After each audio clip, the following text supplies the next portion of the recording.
여러분, 안녕하세요. 보건 선생님입니다. 여러분들은 요즘 디지털상에서 성폭력이 많이 발생하고 있다는 것을 알고 있나요? 이로 인해 개인, 가족, 그리고 우리 사회가 받는 신체적, 정신적 피해가 막심하답니다. 그래서 이번 시간에는 디지털 성폭력의 실제 사례들을 살펴보면서 디지털 성폭력이란 무엇인지, 어떻게 예방하고 대처할 수 있는지 알아보도록 하겠습니다. 그 어떤 공부와도 비교할 수 없이 매우 중요한 내용이니 꼭 집중해서 들어주세요. 학습 목표입니다. 디지털 공간에서 발생하는 성폭력에 대해 설명할 수 있다. 디지털 공간에서 발생하는 또래 성폭력의 원인과 해결 방안을 제시할 수 있다.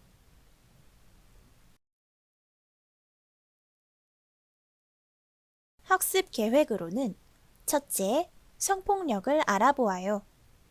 둘째, 디지털 성폭력을 알아보아요.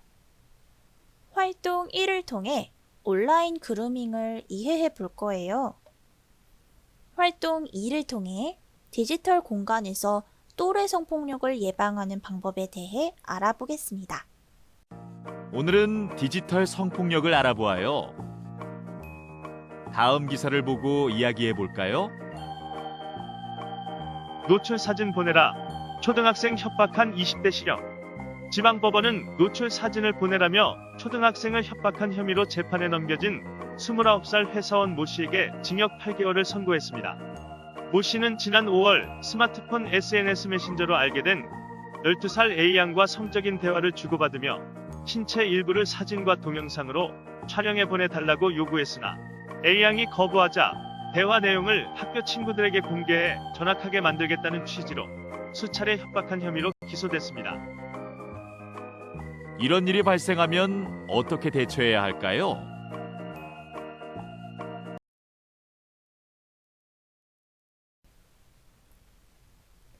앞의 사례는 디지털 공간에서 노출 사진을 보내라고 협박받은 사건입니다.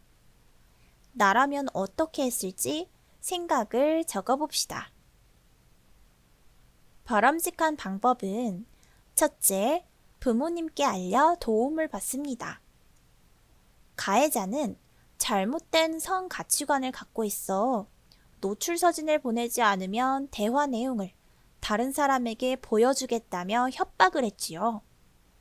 이는 범죄 행위이며 여러분들이 혼자 해결하기 어렵기 때문에 가장 믿을 만한 어른인 부모님이나 보호자, 선생님께 알리도록 합니다. 둘째, 대화 내용이 유포될까봐 두렵긴 하지만 경찰에 신고하도록 합니다. 셋째, 신고 시 증거 자료로 제출하기 위해 협박한 내용을 저장하도록 합니다. 자, 여러분, 이제 디지털 성폭력에 대해 어렴풋이 알 것 같나요? 디지털 성폭력에 대해 자세히 알아보기 앞서 성폭력이란 무엇인지 생각해 볼게요. 성폭력은 잘못된 성 가치관을 가진 사람이 동의 없이 다른 사람의 권리를 침해하거나 성적 자기결정권을 존중하지 않는 말과 행동을 통해 가하는 폭력을 말합니다. 성적 자기결정권이란 성적으로 자신의 권리를 행사하는 것을 말하는데요. 자신의 책임에 따라 성관계를 하고자 하는 대상을 선택할 수 있는 권리입니다. 이러한 권리는 인간의 존엄성, 행복 추구권과 관련되어 헌법에서 보장하고 있습니다. 성폭력은 상대방의 동의 없이 일방적인 성적 언행으로 혐오감, 수치심, 굴복감 등을 느끼게 하며 성을 매개로 하는 신체적, 정신적, 언어적 폭력을 말합니다.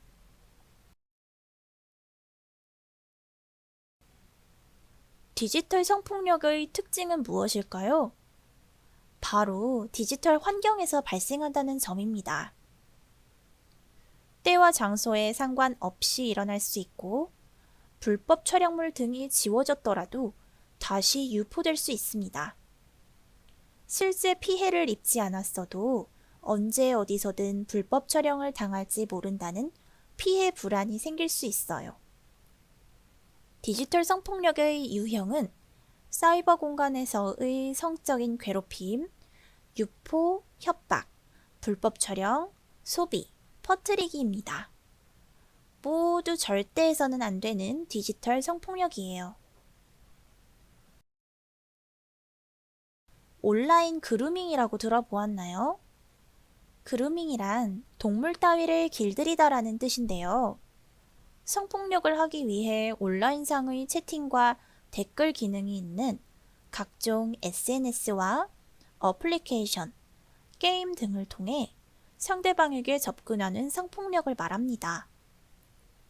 온라인 대화를 이용해 친절을 베풀고 호감과 신뢰를 쌓은 뒤 성적인 대화를 하거나 신체 사진이나 영상을 요구하며 성폭력을 하기 위한 협박의 도구로 활용하는 것입니다.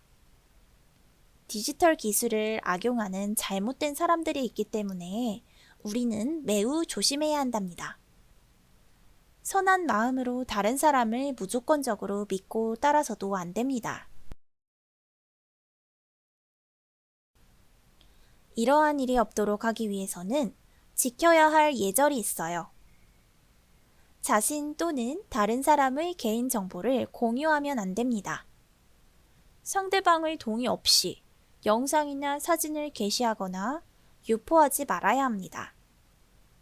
머리로만 생각하면 너무 당연하고 쉬운 내용이지만 무심코 잘못을 저지르기 쉬운 부분이랍니다.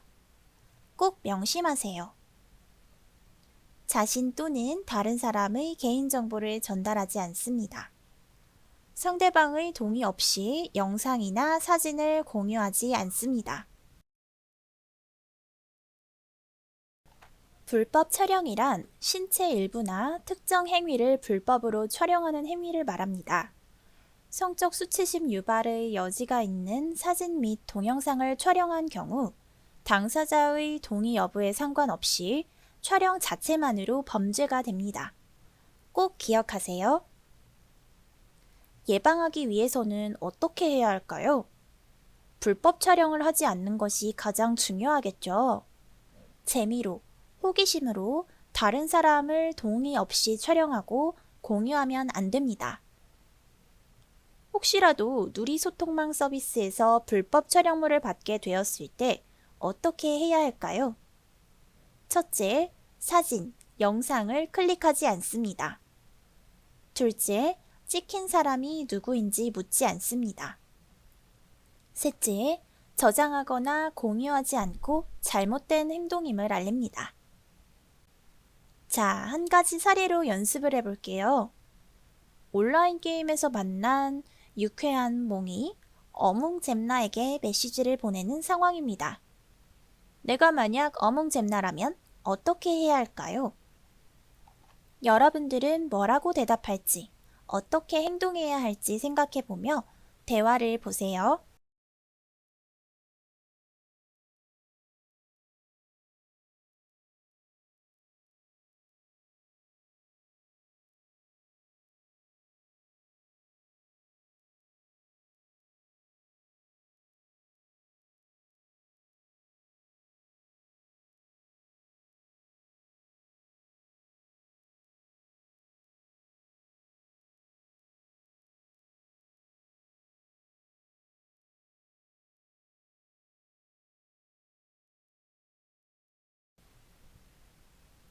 비슷한 경험이 있는 친구도 있을 것 같아요. 온라인에서 대화를 할 때는 이름, 나이, 성별, 주소 등 개인 정보를 절대 타인에게 알려주지 않습니다. 대화를 이어나가지 말고 바로 채팅을 나가는 것이 가장 좋고요. 끈질기게 연락이 온다면 부모님께 말씀드리고 신고합니다. 다시 한번 말할게요. 여러분들의 개인정보는 절대 타인에게 알려주지 않습니다. 여러분이 아는 다른 사람의 개인정보도 절대 타인에게 말하지 않습니다. 활동 1. 다음 대화 내용을 읽고 생각해 봅시다. 안녕. 너 땡땡클럽 회원이지? 누구세요? 나도 회원이야. 카페에서 너의 활약이 대단해서 내가 올린 글은 꼭 봐. 나도 팬이지만 넌 진정한 팬인 것 같아. 대단해. 뭘 그런 걸? 우리 오빠들을 위해서라면, 흐흐. 아이돌 이야기로 화기애. 이번 콘서트표 구했니? 오픈날 바로 했는데 실패. 유유. 어머 어떡하니. 땡땡이 군대 가기 전 마지막 콘서트인데. 그래서 속상해요. 유유. 암표라도 사고 싶은데 너무 비싸요. 이후로 자주 채팅을 하며 친해짐. 며칠 뒤. 비야 나 표 하나 더 구했어. 너 줄게. 정말요? 엄청 비쌀 텐데. 걱정 마. 좀 비싸게 샀지만 땡땡이와 우리 카페를 위해 이렇게 노력하는데 너는 꼭 콘서트 가야지. 선물이야. 정말요? 그렇게 해도 될까요? 그럼 넌 충분히 자격 있어. 우리 팬카페에 VIP잖아. 너무 고마워요. 며칠 뒤. A님 티켓 언제 받을 수 있어요? 콘서트장에서 만나서 줄게. 만나서 주려면 얼굴도 알아야 하고 해서 너 사진 좀 보내주라. 프로필 사진은 옆모습이라. 아, 그런 건 부탁이라고도 할 수 없죠. 야, 너 정말 이쁘다. 별 말씀을 혹시 치마 입고 찍은 전신 사진 있어? 예쁘다고 칭찬해 주시니까 기분 좋은데요. 너 다리 정말 예쁘다. 더 짧은 치마 입고 찍은 사진 있어? 그건 왜? 없으면 지금 찍어서 보내주라. 내가 어렵게 구한 티켓도 선물로 주는데 그 정도는 해줄 수 있지. 그게 잠시만요. A는 왜 B에게 잘해주는 것일까요? B는 왜 A의 부탁을 단호하게 거절하지 못했을까요? 내가 B라면 어떻게 대처했을까요? 각 질문에 대한 나의 생각을 적어보세요. A는 B에게 다른 목적을 가지고 자신을 믿게 하려고 잘해준 것입니다.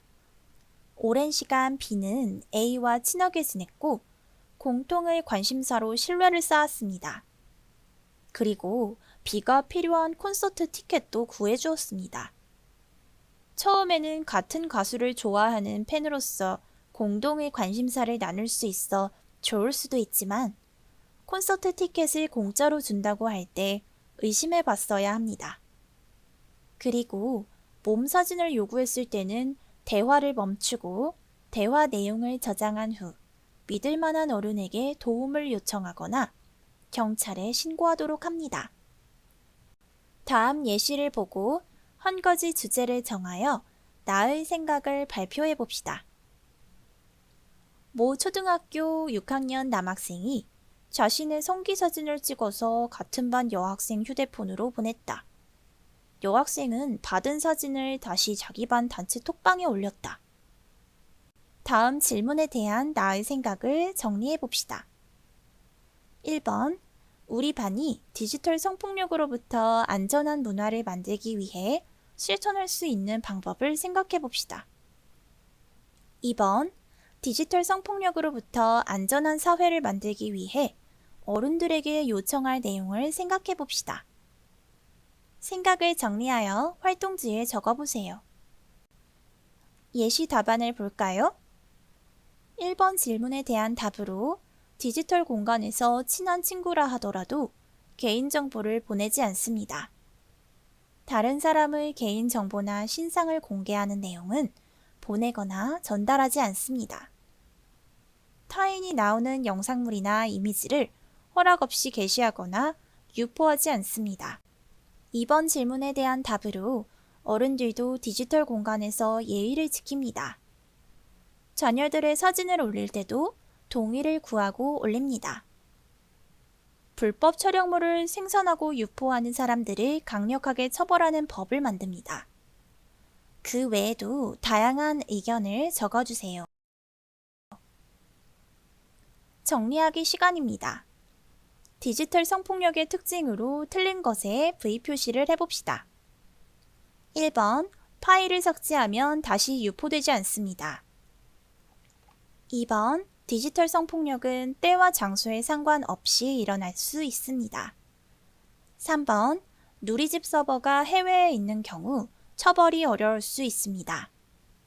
4번, 언제 어디서 불법 촬영을 당할지 모른다는 피해 불안이 생길 수 있습니다. 네, 이렇게 오늘 디지털 성폭력에 대하여 구체적인 사례와 해결 방안을 공부했는데요. 어땠나요?